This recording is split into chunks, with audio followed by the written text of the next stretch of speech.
Hey everybody, welcome back to the Invictus Vlogcast series. I know it's been about a week since I made one of these, a little over a week, and I know I was doing one every week. I was out on travel last week, so wasn't able to do it, and I didn't want to rush a video before I left because the topic today and what we're going over is one that's not only really important and kind of emotional and affects our whole team and community, but it was one that honestly I didn't want to make a video and just make it just a visceral angry reaction, because even though that's how I felt, um I wanted to give it some time, think about it, and come back with a little bit of a more sound mind, I guess. So with that said, let's talk about today's topic.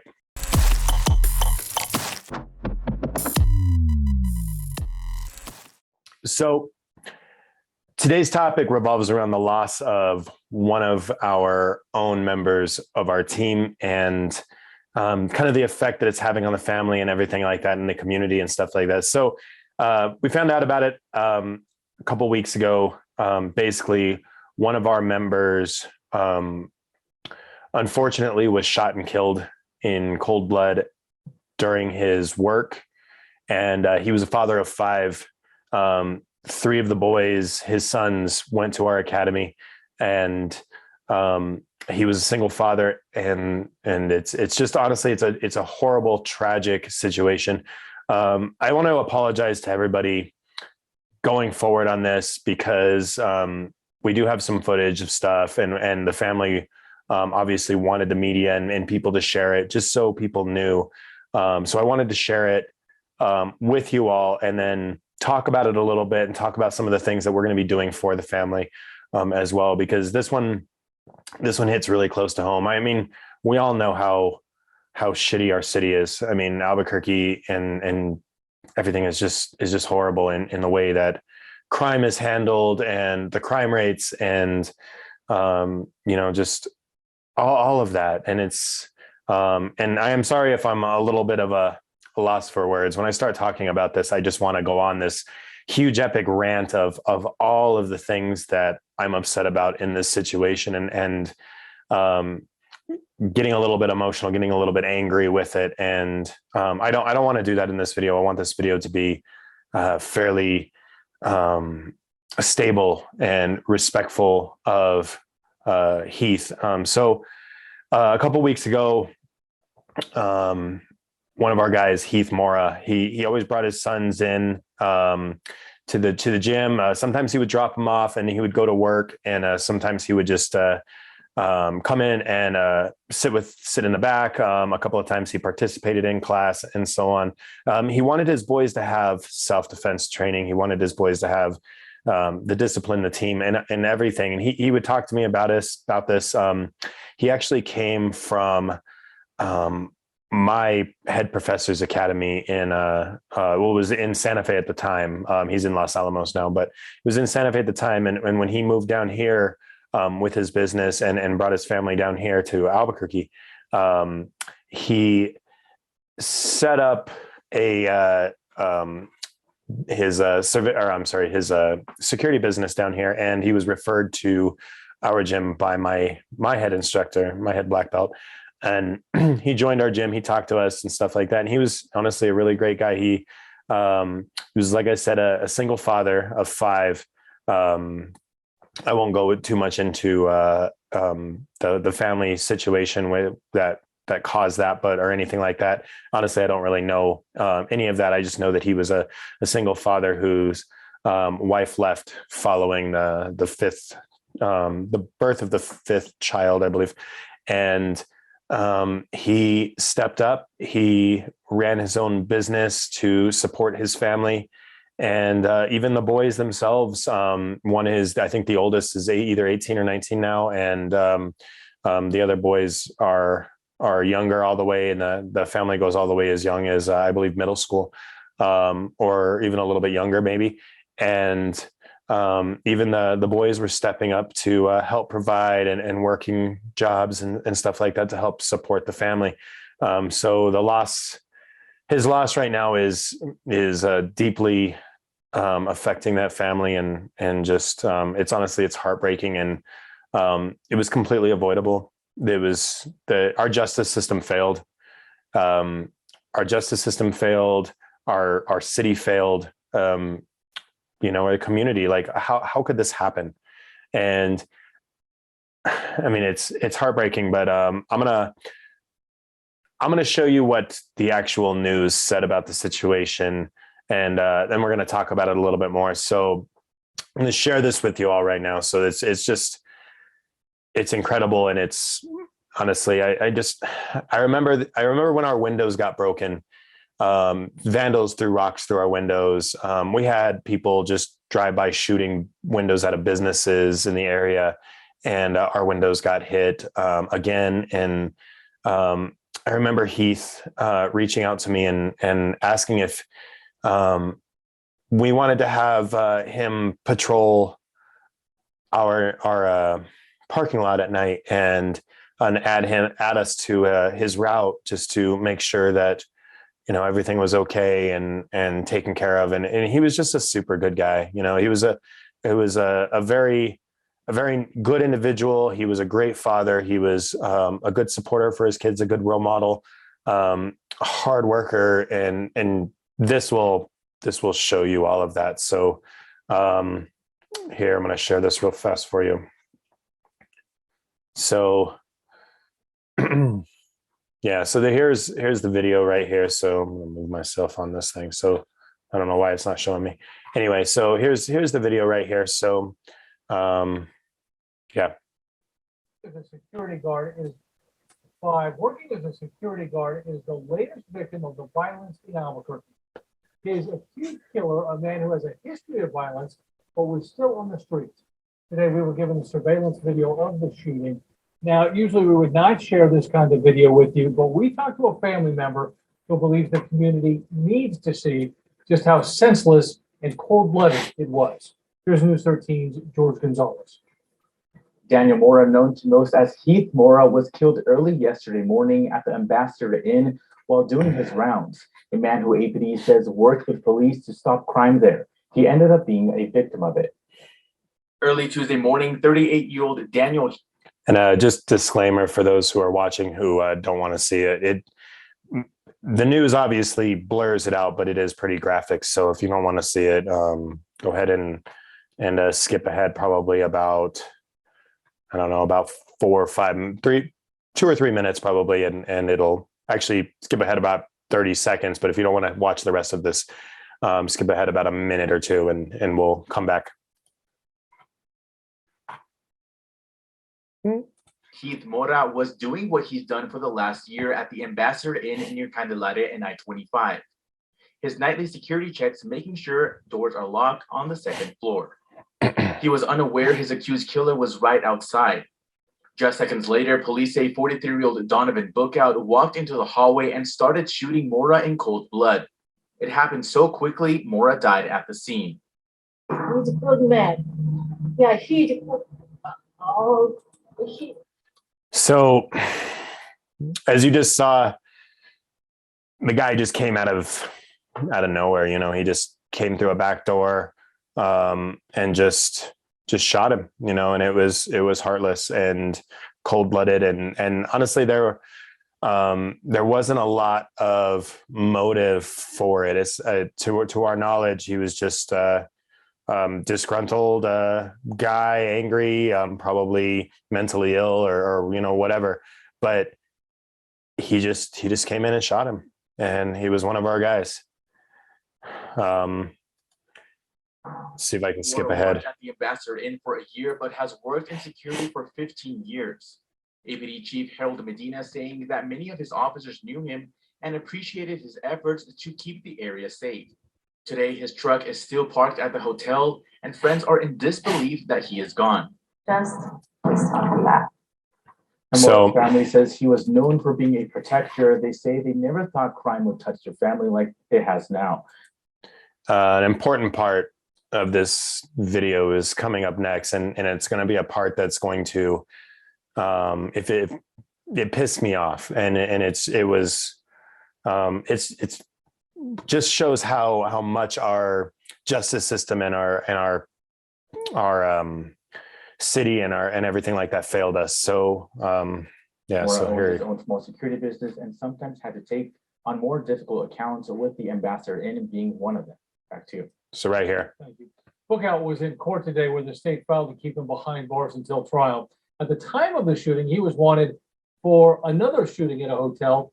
His past cases were never prosecuted because of questions about his competency. A father of five working as a security. Let me just, if you, in case you missed that, let me just say it again.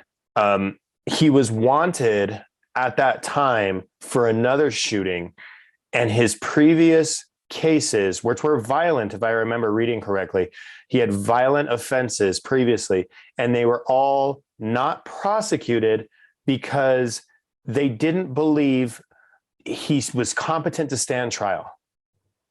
So why do we let him out? Why are they on the street? Why are they walking on the street if they are committing violent acts and they are not competent to stand trial? If they're not competent to stand trial, excuse me, guys, sorry. If they're not competent to stand trial, we just release them. We just send them out there. He's like, oh, I'm sorry, you're a violent offender, but we don't believe that you're mentally right enough to be able to stand trial for what you've done. So here, be free. The hell is this about? And our justice system here sucks. I'm not going to get into politics. I'm not going to get into anything else. I'm just going to say our justice system here sucks. And it's apparent when you go down the road in Albuquerque and you see all of just the torn up buildings, the graffiti, the issues with people standing outside, camping outside of businesses, and businesses can't get them to leave. All of the issues with, just the lack of personnel that we can get into law enforcement, how understaffed our law enforcement is, how just all of the issues. I mean, you hear all the statistics about our city, and we're always like number one or number two or number three in like auto thefts and robberies and assaults and violent crimes and stuff like that. We're constantly chasing cities like Chicago, and the only reason that they're beating us in most cases is because they have a higher population. And granted, I know there's a lot of the statistics are per capita, but seriously, like when you have a city our size and you have crime and problems like we do in our city, and there isn't a whole lot that is being done about it, and everything is always reactionary. There's the feds apparently stepped in and is now pursuing prosecution for this guy for this shooting. But why did it have to come to this? Why do we have to wait for one of our people to get killed in order for this idiot to be taken seriously? Why do we have to wait for that? Why is everything reactionary? Just like a couple months ago when the child was run over by the the UTV, all those guys who drive their Razors and their side-by-sides and whatever down the street and just race them through the street, and the cops can't really do much about them, or the cops don't do anything about them just because the cops are so busy with everything else they have to do, or maybe I don't even know what the reasoning for them is, but the guy just ran the light on I believe Central near the biopark when a family was coming out of the River of Lights for around Christmas, and just ran over an 8-year-old and drug him and killed him and kept going, and then fled, presumably south is what everybody, all the reports said, is he ran south, so to the border or whatever. I don't know where he went, but the news reports and everything just said he he took off, and they assumed that he was no longer in the state. So it took that for our mayor and the police and everything like that to start coming out and saying, okay, well, now we're going to crack down on UTV drivers not following the rules of the road and just kind of doing what they want. And right now, that Albuquerque, in a lot of ways, just feels like the Wild West. And it's and I know I don't want to go on a rant on this, because I can literally rant on this for a long time, because we have a lot of issues with crime and violence and stuff like that. But it's very frustrating how reactionary our community, our justice system, and our government is, our local government is in this. And it's not, they're not trying to fix things before issues occur. They're only trying to respond to them and make changes after terrible tragedies have happened, just like this. So going forward, and again, trying not to rant on this, I get really emotionally heated with this, because, and in this case, he's not the first individual that I've known here, not by a long shot, that we've lost in this city for some preventable reason like this. And this one's close to home for our team, because he used to sit in our chairs and watch his sons train, or he would drop off his sons and go to work so he could support the family. And now he's gone. And now there are 5 kids that were living in a single parent household that no longer have a parent. And I believe grandparents are stepping in and stuff like that. But I mean, if they're anything like my grandparents were, I mean, they're on a fixed income. You have your fixed retirement. How all of a sudden do you support 5 kids? I mean, I have a kid, and I know how expensive and time consuming and busy that can keep you. And I only have one. And now a family of 5 just lost their main provider, and it was all preventable. So we're going to be working with the community. My head instructor, my head professor, we are getting together, and we're going to be starting some kind of a fund. We were in talks of starting maybe a tournament or some kind of a fundraiser seminar, something of that nature, to raise money and help in any way that we can. And it's something that I think we're going to keep doing. The last thing I want this to be is we do a seminar, we do a tournament, we do something like that, and then all of a sudden next month we all forget about it, because it's over. And next month these kids are going to be in the same situation they are this month. And we as a community, we need to do better. So we're going to be reaching out to them. We're going to be helping however we can, continuing to help. I know it's not really much right now, but our gym is going to be sponsoring their memberships indefinitely for all of them to continue training with us, continue being on the mats and stuff like that. So they don't have to worry about that anymore. Not that it's very much, but it's something that we can do there. Our gym is also going to be financially donating to them, as well as trying to bring the community together to do the same thing. So I will let everybody know as ASAP, probably this week, if we have a fund or something like that, or what we are setting up as far as like a seminar to bring the community together, seminar or a tournament or a competition or of some kind, to raise money for the kids and to try to provide some kind of help for them. So I appreciate everybody who has been reaching out to me and asking where they can donate or where they can help. And I super appreciate you all. That's why our community is as great as we are, because it's each and every one of you that are, selflessly just stepping up and asking how can we help. We will do our best to figure out how we can consistently keep helping these kids and what we can do to as a community, because we are a team and they were our team. And then we don't just abandon our own, you know, we stay with our own, we help our own however we can. So I will let you guys know as soon as we can. Until then, I will see you all on the next video. Thank you guys.